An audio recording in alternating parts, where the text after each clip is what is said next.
Beseder, Shalom Aleichem, and a good day to everybody. Everyone should have Be'ezras Hashem always. Bracha, Mazel, and Hatzlacha. Be'ezras Hashem is Barach. And just to start with the anonymous sponsor, thank you very, very much for sponsoring the whole of this series.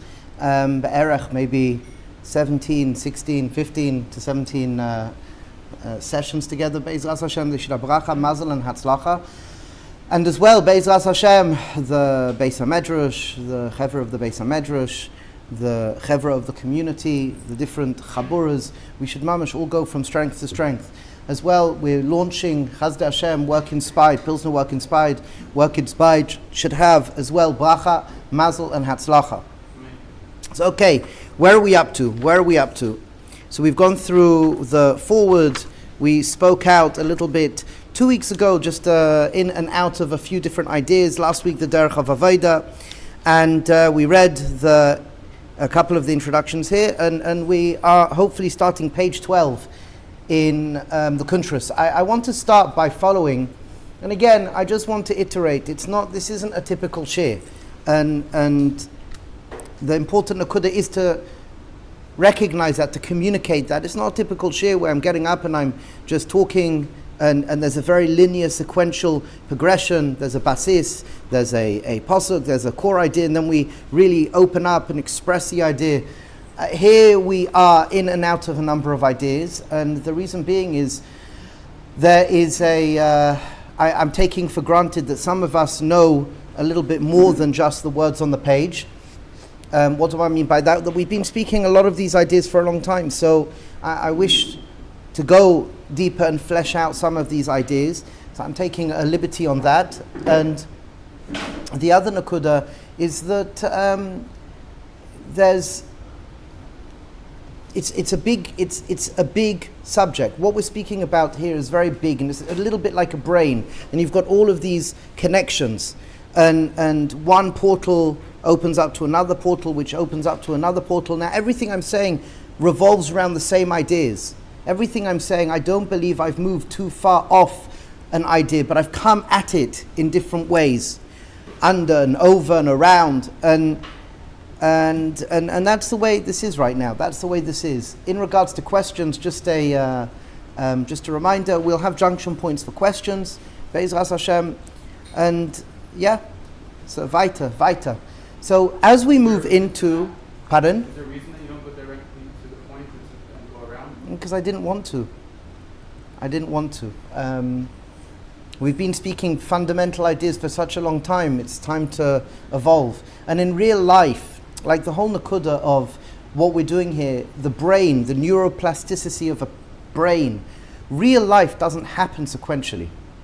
Like real life happens on so many layers, coming from so many different angles. So a person may be cooking, and then while they're cooking, they may have kids at their side, or they may get a phone call, or this, or that, or the other. And the point is that multiple things are happening in one go. That's how life is. So it's very easy to deliberately practice ideas of Daat in a sterile setting. So I'm now practicing, and I'm breathing, and this and that, and I'm connecting b'tevekus with Hashem Yisbarach. And then what happens when you leave that state? So nakuda is even though we're not doing that specifically right now here, the language, the way we are sharing these ideas is in that I, in my wake state, with my eyes open, could experience dvekus. There shouldn't, I think part of the challenge that sometimes we experience is, I remember once when I was by Rav Pinchas Scheinberg, so what happens? He was speaking about learning, and he was speaking about the incubator bocha. So what is the incubator? Air conditioning has to be just right. Okay, have to get my Gemara, the right Gemara with the bolded Rashi. And he's going through this incubator bocha scenario, and by the time you finish, you haven't learned. On the other hand, I remember Rav Volby, he said, if you really want to be koine das, go learn Gemara in the shuk. That's what he told us to do. I think, didn't he tell you, or you heard something similar to that? You heard something? To go learn Gemara in the shuk. What does that mean? That life, again, is not linear. We want to be able to be in our normative everyday living. So for example, we have a number of practices where you get into a state of dust and you open up your eyes and you walk around just holding the experience that you've brought into yourself, that you've induced, and then you have the, hopefully, ability, and you can cultivate the ability to then live, go out and live holding this state. And it's doable, it's very, very doable. And this very much speaks to what we are trying to achieve here. We are speaking a language, as we said from the beginning, reclaiming what it is to be Tzelem Elokim, reclaiming what it is to be Tzelem Elokim, reclaiming what it is to be Shalem. And if you look in the terminology of Shalem, Shlemus, if you look through Chazal, and this is found in the beginning of Kuntras Arba Yesodus, Shlemus, when Yaakov Avinu left Shechem, we have sugiyas in Shas, Shlemus in physical and financial health, Shlemus in relationships, Shlemus in what it is to be a student, having a teacher, Shlemus with HaKadosh Baruch Hu, Shlemus with knowledge. So this Nakuda of Shlemus relates to integration. And what we are presenting here is, I'm trying in the derech of Aravaida. Nachon, we right now are in a prat of the bigger picture derech of Avaida called architecture of the soul. These contrasim are to do with how we work, and the reason why we start with that is to give us a pticha into knowing how we work, so then we can get into the other works. We start off, as we have said, with understanding our history. We live with a history, we live in a space and time. And then we do a deeper dive into the world of the architecture of the soul with all the Makairos. Much deeper dive, but we need to start at least with a fundamental in how we work in order to proceed with another, with Shiflus. But we're speaking about an integrated system. That's what we're presenting on whatever level. Here right now, as we are in this text, it's more a prat, but generally our derech of Avaida is very, very wholesome. It's very integrated. What does that mean? We speak about physical health, we speak about emotional health, we speak about different halakim of Torah and learning and how to learn, and we speak about the history of learning. Somebody actually sent me a number of years ago, I spoke in a kollel in, this is, I think, second time I went to America. I spoke in a kollel in Williamsburg. And we spoke about this Nakuda. It was a group meeting in someone's house of educators. And it was fascinating because all these educators, they were into Chassidus and more Avodah, Musa, Pnimis HaTorah. And we were speaking about the improvement of being an educator. So everyone has been going to different courses and schools, not necessarily to do with Yiddishkeit courses and schooling. One got their masters, another one got their degree, whatever it was. They did like a 12-week program, whatever it may be. The Nakuda is that when they were speaking about how had they been studying, the question of secular and Torah came into play. And I spoke twice. The first part was basically explaining, if you open up, for example, a Gra and Shulchan Aruch in Nida, I think it's Kaf Hey, he speaks there how it's important to understand history and geometry and other places, and Tanakh he says the same thing, that there's, by the Jews they have Torah, by the non-Jews they have Chokhmah, and they're not fighting against each other, they work together if you know how to wield them together. And this is a very important nakuda, because we see in the world today that a lot of the sciences in their evolution, whether you're speaking about the sciences of psychology or whatnot, we all are ending up in a very similar place. Maybe not the same place, but we're ending up in a similar place. For the last 17, 18 years, we've been speaking about how the new revolution of psychology is a trauma-based embodied revolution. I mean, we're in it. We've been speaking about it, and in Yiddishkeit, you see in Yiddishkeit, so many people are wanting and thirsting to learn Pnimis HaTorah, to learn whatever it's called, whatever we call it, Musa, the definition, the way people use Pnimis HaTorah. Okay, there's an aspect of me which is the traditionalist, where you say Pnimis HaTorah, it means something classical and you have to respect that. But then you've got the evolution of Pnimis HaTorah, which could mean anything that's more Pnimi. Okay, that's as well That's as well a cultural definition that's being created. So this nakuda is that people are coming and they're wanting to heal, they're wanting to become more shalem. So this nakuda of shlemus and shlemus adam is about integration. And when we're speaking about integration, we're speaking about healing, we're speaking about bringing the neshama and ruach into the nefesh, as we spoke about a couple of weeks ago, Nahar Shalom, Drush Pesach, and as well found in the Leshem, and the realization that the whole Sefer Leshem, Sefer Dea, speaks about your subjective experience within the collective, which is as well a very big idea to speak to. So we have shared that there are three shifts in architecture of the soul. In the world of Das that we are sharing, there are three shifts. We have what we call Das Tachton. We have to develop some sort of mastery, Das Tachton, that we are consciousness, we are awareness, we are the witness, and I can be aware. So we broke down that there is Das Tachton Chitzoni. Das Tachton Chitzoni, which is what?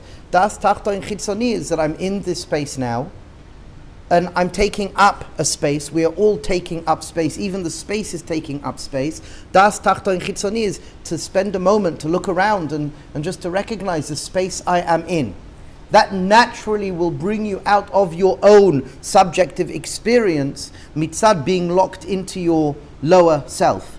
So I can then shift at least one measurement of whatever measurement we want to use, but I can shift outside of me and I could be present. So I could look around at the space I am in, and we can do that right now. I could look at the colors, I can look at the textures, I see the people around me. That already is going to change the way you interface with reality. So Das Tachton Chitzoni, okay. And then you can ask yourself, once you've established where you are at, what's called for in this moment of me in the way I interface with reality? How should I act? What should I be doing? But then there's another shift of Das Tachton, and that's Das Tachton Pnimi.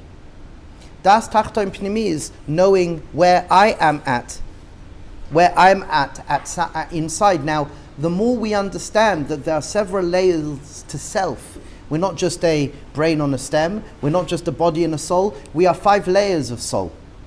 We are 5 layers of soul, and each layer of soul has a quality. Each layer of soul has an experience. And our wanting is at least to have a conversation about what those experiences are. They're laid out in the Sfarim HaKadoshim, but unfortunately we've not been educated into understanding something so fundamental.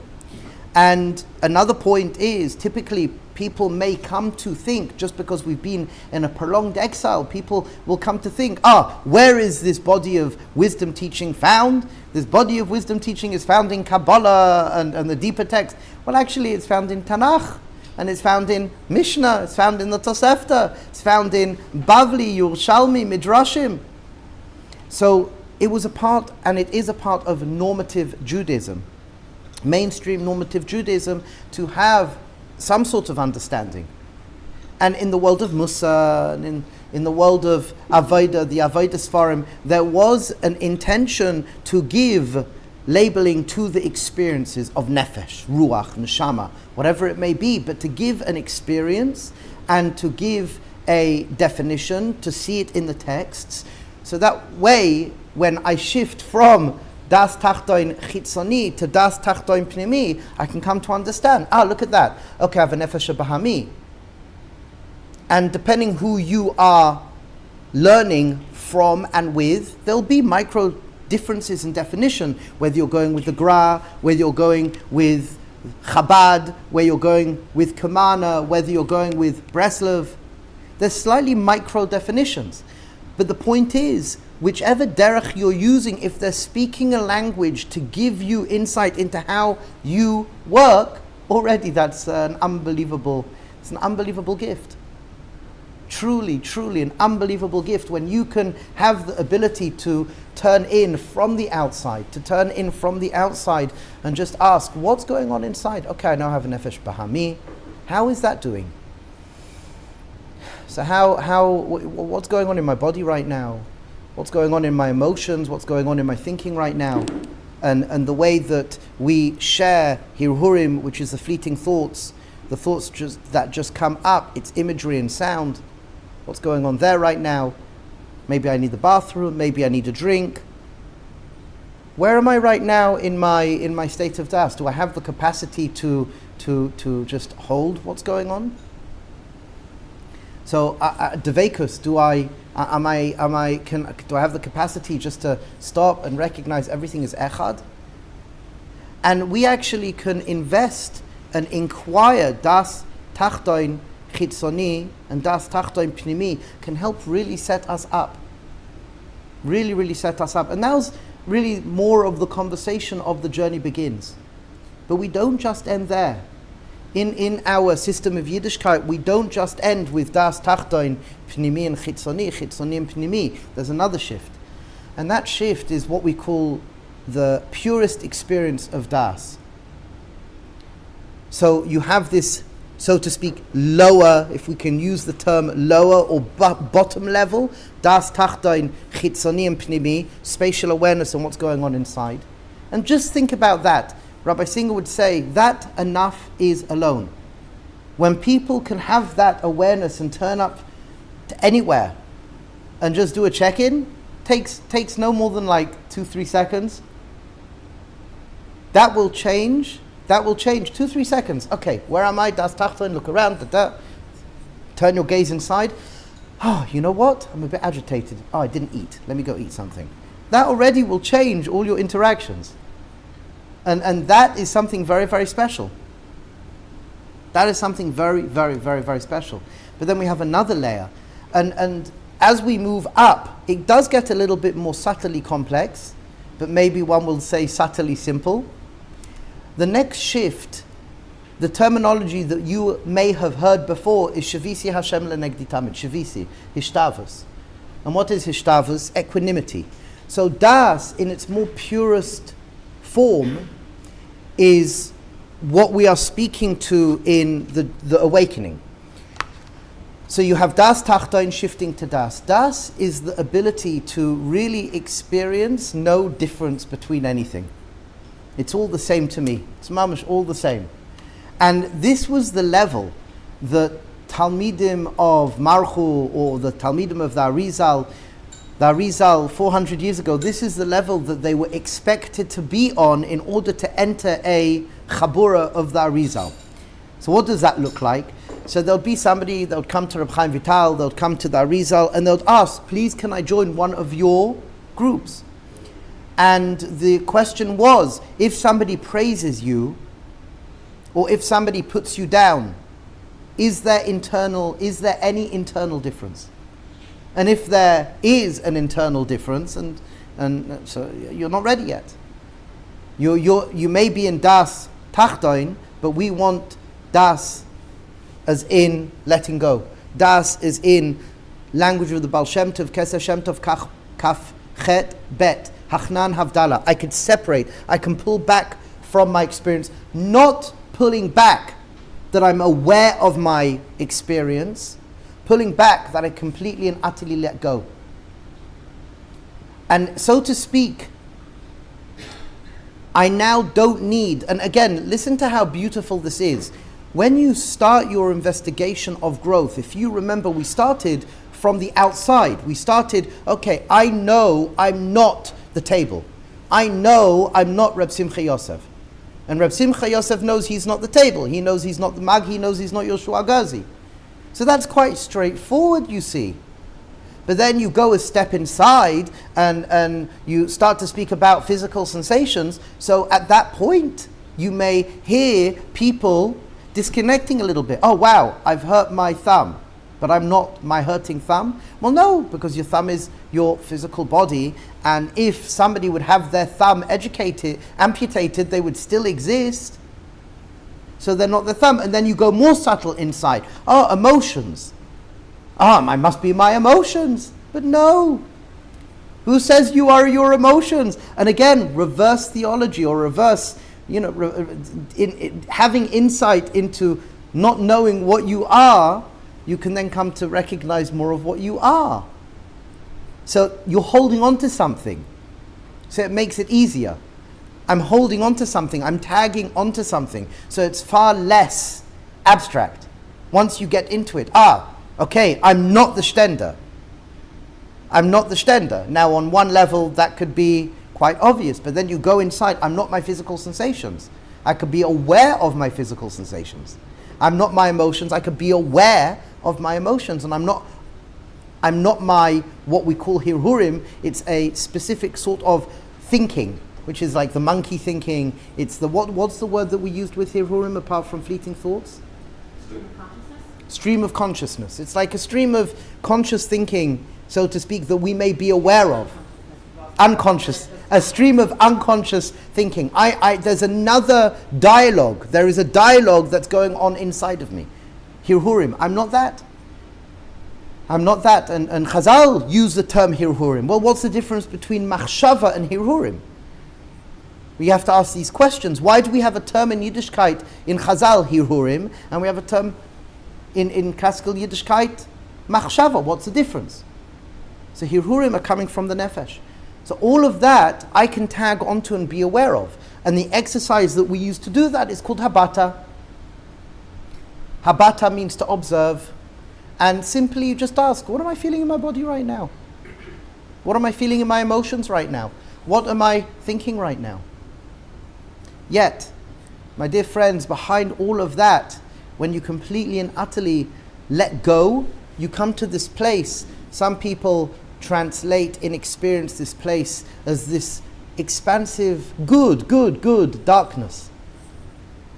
One experience, for example, of Daat that people have suggested, it's like being in an chamber, no, you can't hear anything, see anything. A sensory deprivation tank. If you've ever done a sensory deprivation tank, so you lie in a liquid and it's closed, and after whatever a certain amount of time, your nefesh, so to speak, switches off, and everything just is. It's like you lose, so to speak, sense of time and space and place. You lose sense of your nefesh. Everything becomes quiet. So, for example, that's one expression of das, where you completely let go. Completely let go. You lift, so to speak, above all animation of physical sensations, animation of emotions, animation of thinking and seeing, and it's really peaceful.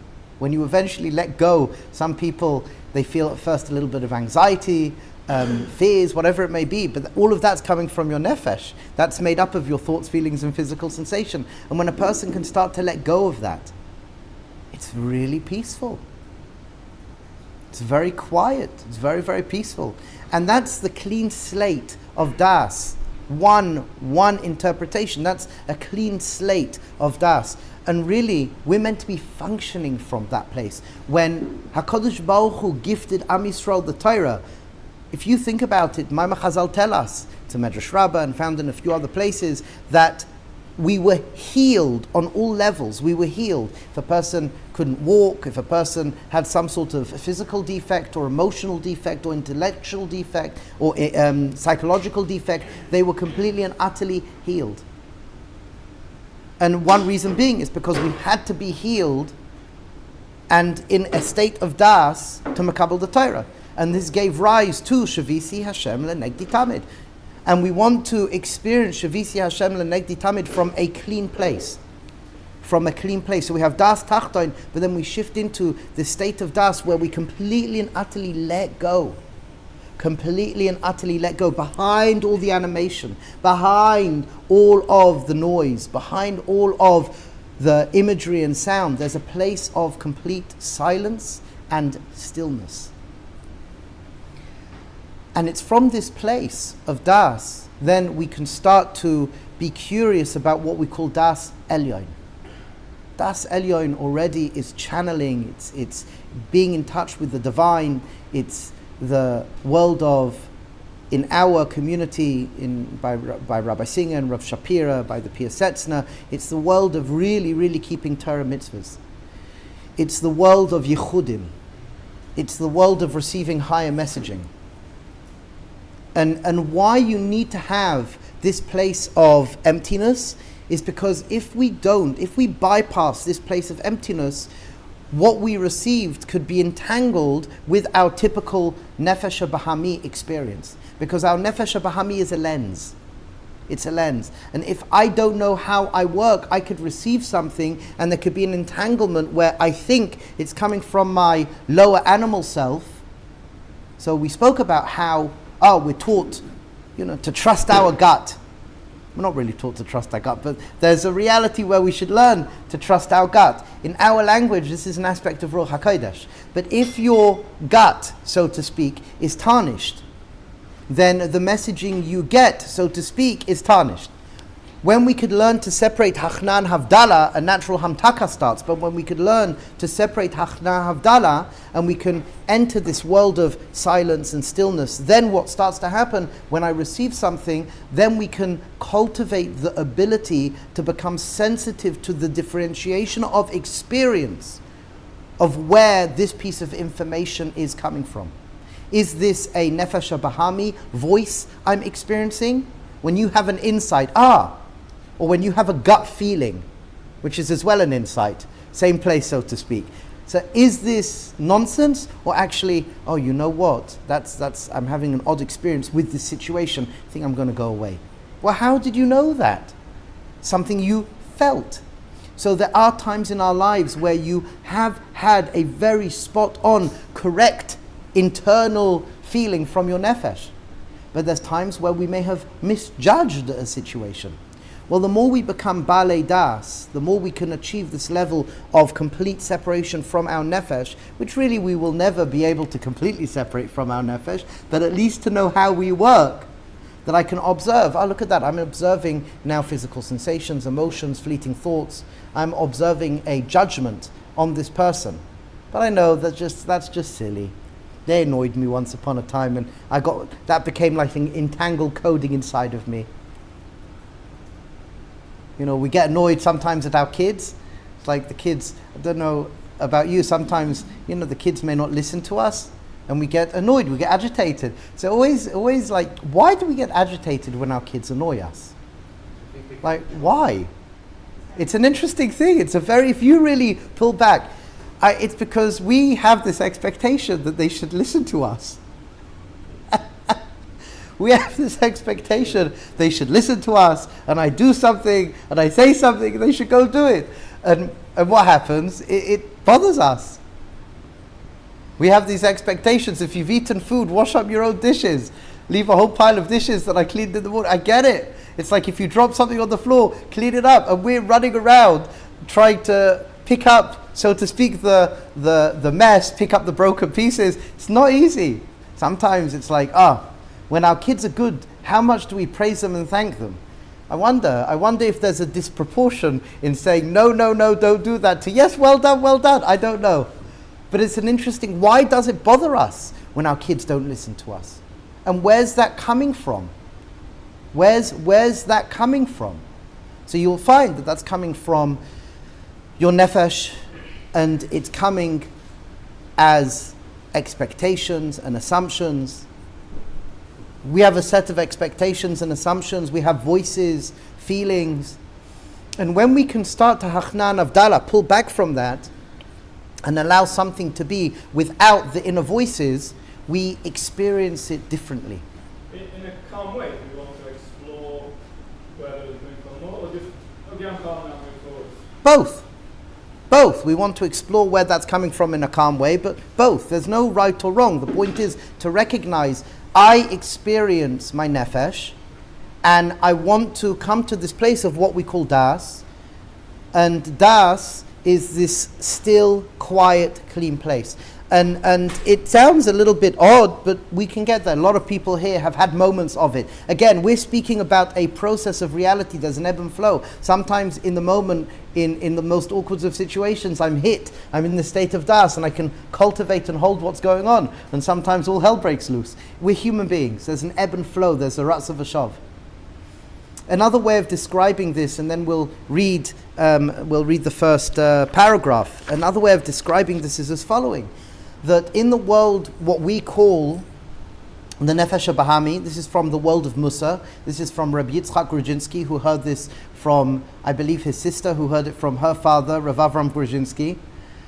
And this Nakuda is following, that the world of Nefesh HaBahami is a world where the language I'm using, we've got Nefesh HaBahami, we've got Adam, and we've got B'nai Torah. That language is from Rabbi Gerzi. The experience of it, we've shared many times, Rabbi Yitzchak Isaac from his cousin, the Piasetzna. This is an experiential definition to these three stages, Das Tachton, Das, and Das Elyon. In the world of Nefesh, a trigger and reaction are touching. In the world of Nefesh, there's a stimulus and response. In Lashon HaKodesh, there's a hisayrus and a dachav. So in the world of the Nefesh HaBahami, we meet something and bang, straight away, something arises within. That could be good, or at times that could be not good.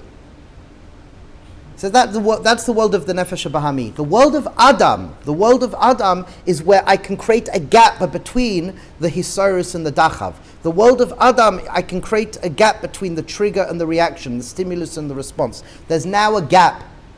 So the question is, what can I drop in this gap? So in the world of Adam, I can drop in this gap sociological norms, things that society tell me, things that my parents have told me. That's the world of Adam. But then there's another darga, and that's called B'nai Torah. What ultimately do I want to drop in this gap? Divine intelligence. I want to drop in halacha, psukim. I want to drop in divrei Torah that I remember. And then in a more sophisticated way, yichudim. We've got yichudim. We've got, an understanding how this world works. So we've got these three stages. The world of the Nefesh HaBahami, the world of Adam, and the world of B'nai Torah. We all want to be B'nai Torah. We all want to be B'nai Torah. And another layer is Devekus, Emunah, and Bitachon. Devekus is B'nai Torah. Emunah is our frameworks of thinking. In the Yerushalmi Shkolim, page 18, it speaks about how to distinguish, how to look at life. It's called emunim. It's called belief.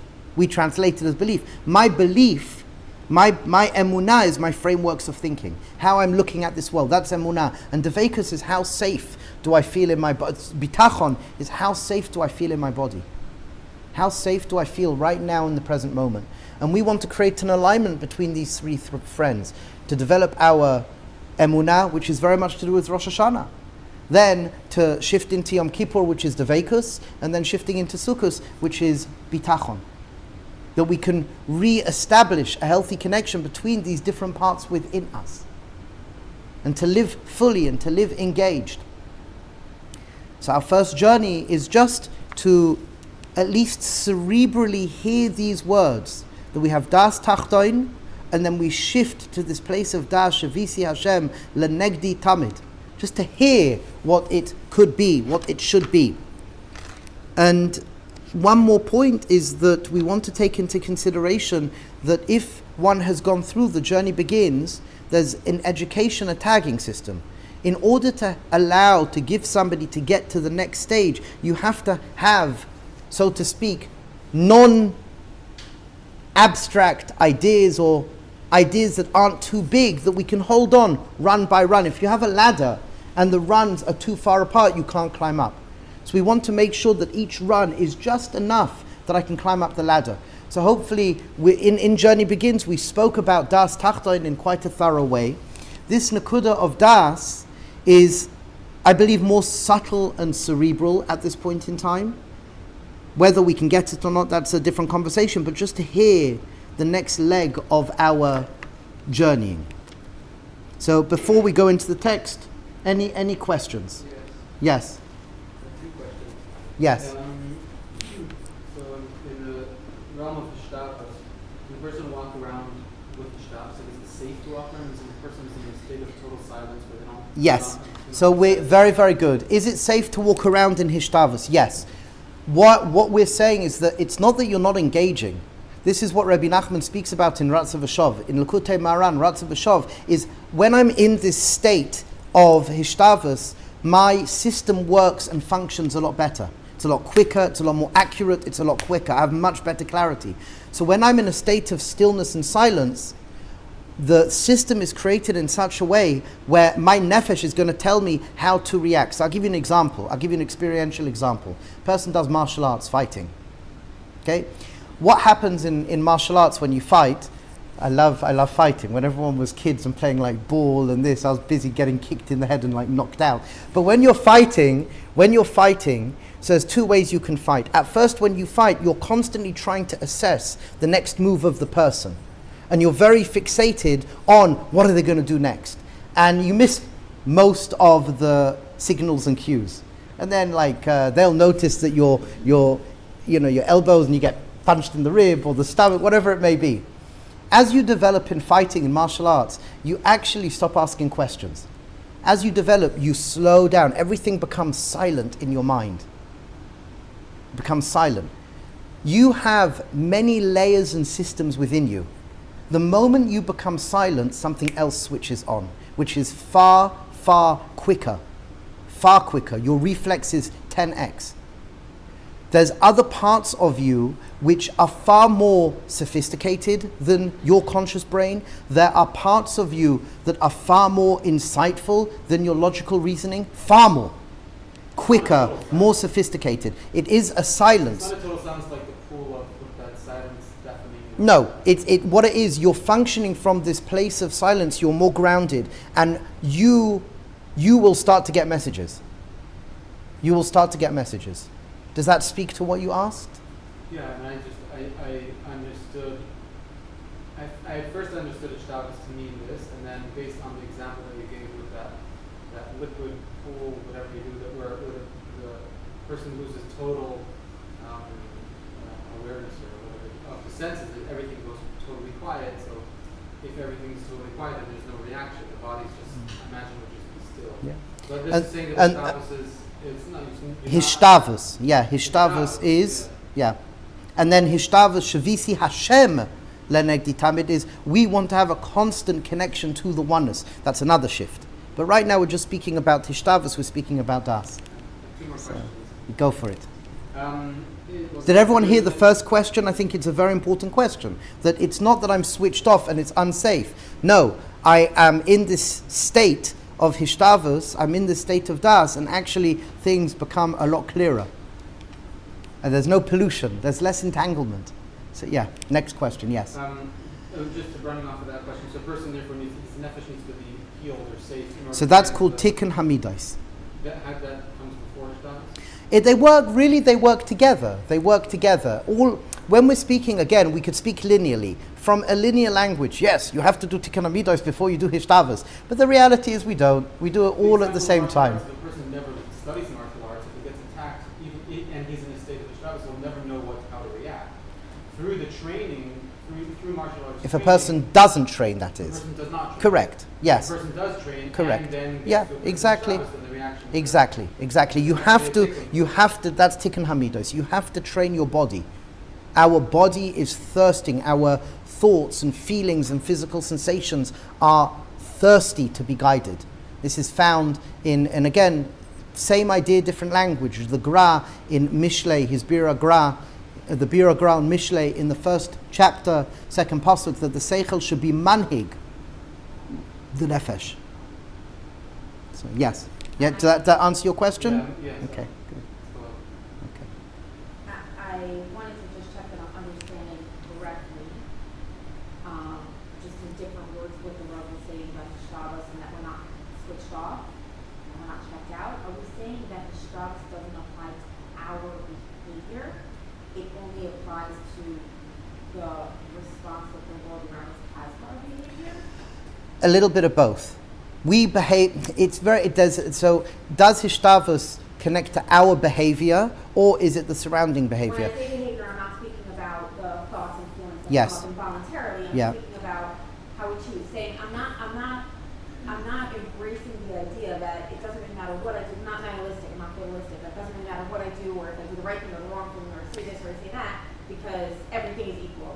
I'm not accepting that. I'm not embracing that ideology. I'm embracing the ideology that I have to do what I can do. I'm not equating equating all behaviors. I'm choosing to do what I think is best.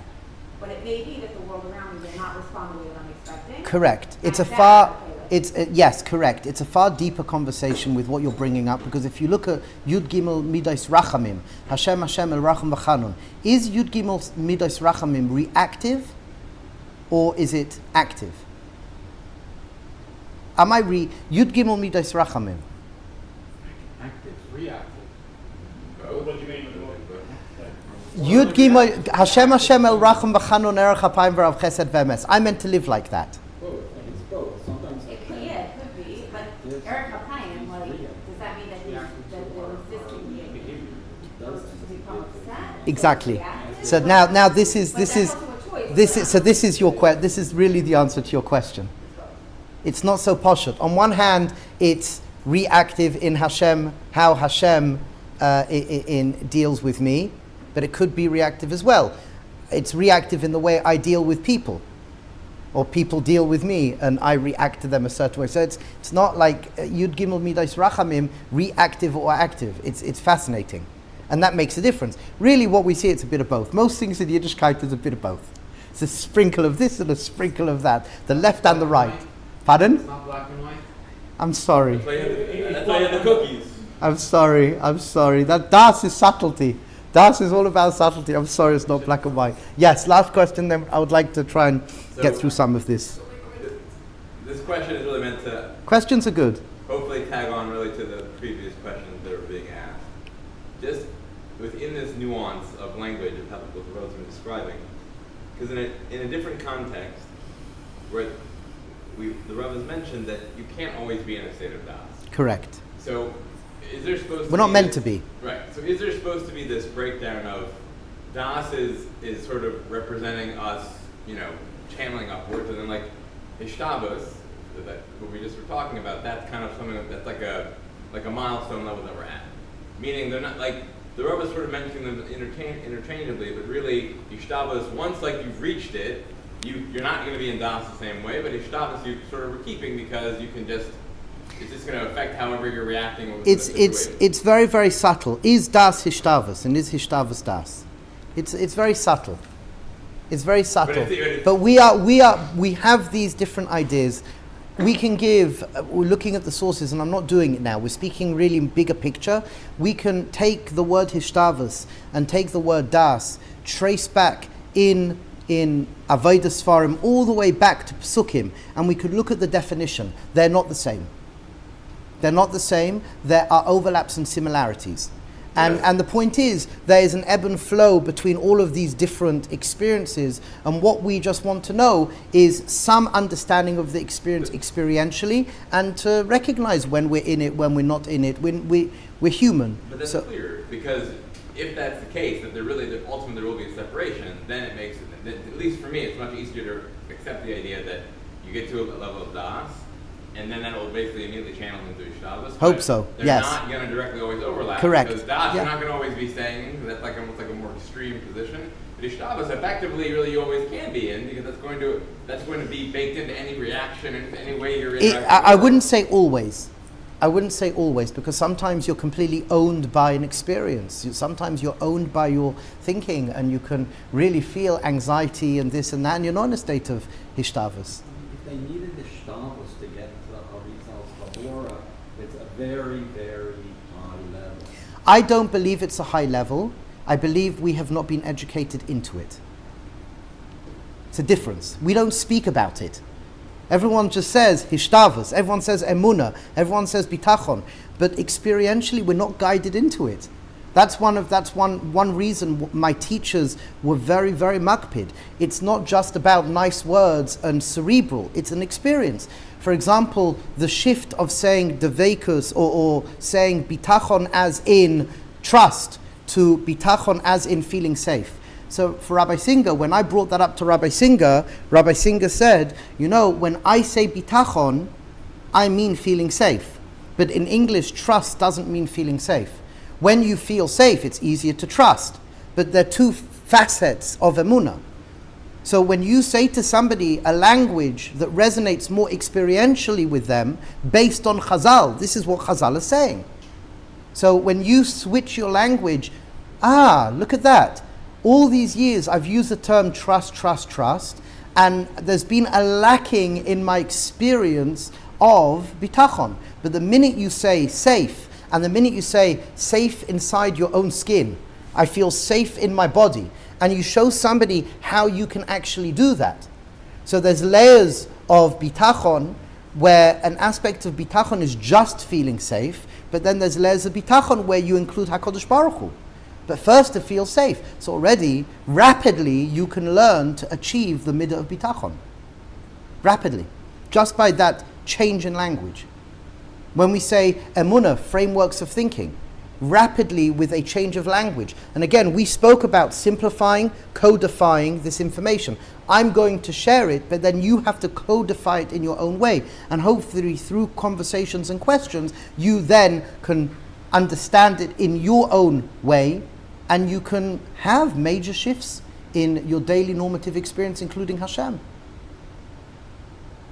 Let's take, maybe ask after, I just want to read this, yeah? You wrote it down? Did you write it down? Okay. Beseido. Exactly, that's I want to... Let's read the first paragraph. Okay. Awakening, attuning. When we look out at the world, things appear very distinct. For example, right now, I'm looking at a white plate with a metal spoon resting on a wooden table with a velvet tablecloth. The velvet tablecloth's not there anymore. In this brief observation, we see how things have different colors, shapes, and textures. Yet, what we can share is that this is not the fullest truth. When we start attuning ourselves to reality, there is a beneath, where the more beyond the surface we go, the more we meet a reality where things become the same. And there is a unifying force, there is an energy, there is an infinite light.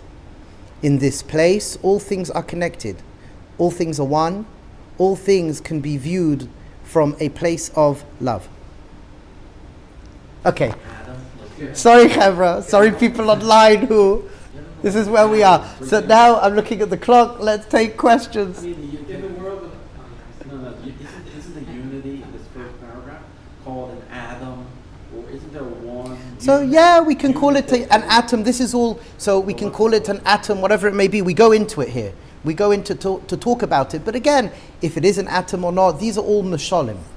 There's a pnimi where everything is one. Wait, but what's the... Would you have another word? What's the source of... Echad. Ein Sof. Yeah, well, we have to get less.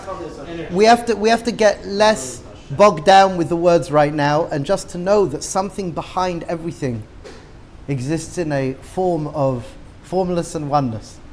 So, what was the question that you wanted to ask? This is terrible. I'm going to get told off by. Please be understanding online. Be'ezras Hashem.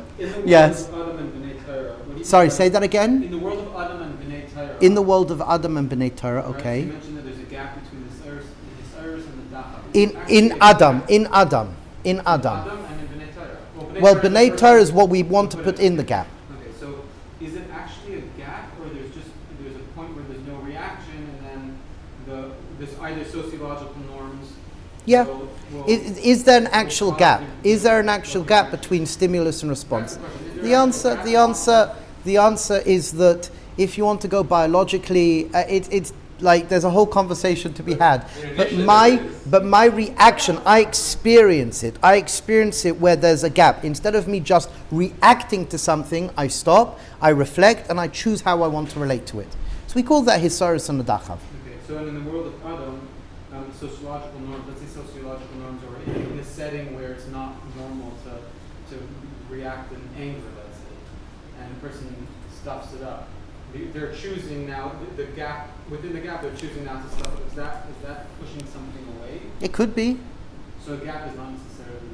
What we put in that gap's up to the individual experiencing the experience in the moment. Yeah. We don't want to suppress, but you have to know how to hold something. And you have to know how to let it go. So, yes. Any other? Good. So again, this nakuda here, this nakuda of what we just read, when we look out at the world, things appear very distinct. So we're starting here with this availability in language just to look out at the world, to see that there are things, and those things are distinct, there's colors, there's texture, but then as we go under and as we go deeper, beneath the surface and beyond the surface, we find that there is this oneness. There is this oneness that exists. And what we will unpack in the next paragraphs are hopefully a tagging system. Again, the nakuda is, if we've played this right, this tagging system where we can actually quite rationally share, at least cerebrally in words. What has to happen is our experience needs to catch up to that. But at least to share cerebrally in words that are step by step, that we can go behind the experience. And at least if we can speak a language of chaping pshat, oh yeah, this is true, that I can learn to get caught up in echad and ahava, and not, God forbid, a distortion of unhealthy experiences. That's our wanting. And first stage, again, das tachtain, chitzoni and pnimi. It's our first stage. And then from there, we evolve into the stage we're going to be speaking about. We integrate some sort of exercises to help, or at least to teach exercises on how to get to the shtabas. So habata, That's das. it's still hishtavas. It's still hishtavas, because if I'm if I'm in a state of habata, if I do a habata and I ask, what am I feeling right now around me? Das tachton chitzoni, das tachton pnimi. Habata, das tachton chitzoni. Stage 1. Space I'm in, people I'm with, textures, colors. Then I shift inside. Okay, what am I feeling in my body? I can close my eyes. When we typically close our eyes, we close our eyes to the outside world, but we open our eyes to the inside world. So when I close my eyes, what am I feeling in my body? And just notice non-judgmentally. We've used this word time and time again. This non-judgmental, and when we say the words which we've played with already for a number of months, there's no good, bad, right or wrong. What is that? Das and hishtavas. So I can allow myself to observe the experience non-judgmentally. Then I shift into emotions. What emotions am I experiencing right now? What thoughts am I experiencing right now? Non-judgmental observation. So that is getting into a state of das and hishtavas. We're now speaking about another layer where we can then let go of asking the questions and we can just be. So there are two practical ways to start to shift in to this state that we can play around with. Again, I understood Hishtavas meaning is that place of letting go. Correct. So the non-judgmental observation is I can observe it, and whatever comes up, I allow it to be. And there's obviously more to talk about, but that's a start. It's a start. So okay, Chevra, so Be'ezras Hashem, I'm guessing we'll carry on after the Yom Tovim. So we'll carry on after Yom Tovim. What does that mean? Rosh Chodesh, Next week? Yeah, what does that mean? What's happening next week? We would have had Rosh Hashanah? After. So day after Rosh Hashanah, Som Gedalia. Som Gedalia is going to be difficult. There's tefillah. It's Som Gedalia. Yeah, it's going to be Som Gedalia? I don't know, but it may be a bit difficult. So I'll put a message out. We'll put a message out the next time we're meeting, Be'ezras Hashem. So if I see you, I'll tell you, or you'll ask. Be'ezras Hashem. So maybe I can invite you, please, if you just speak to somebody. What did you hear today? What did you hear today? We had a chazara and we moved on. We're moving on. And remember, we're compounding. We're compounding these wisdom teachings. Hearing and then moving into something new. Hearing, moving into something new. Be'ezras Hashem is Baruch. Okay. Baruch Hashem. L'chaim tovim. U'l'shalom. Be'ezras Hashem, everyone should have bracha, mazel and hatzlacha. Kol tov, kol yeshuos.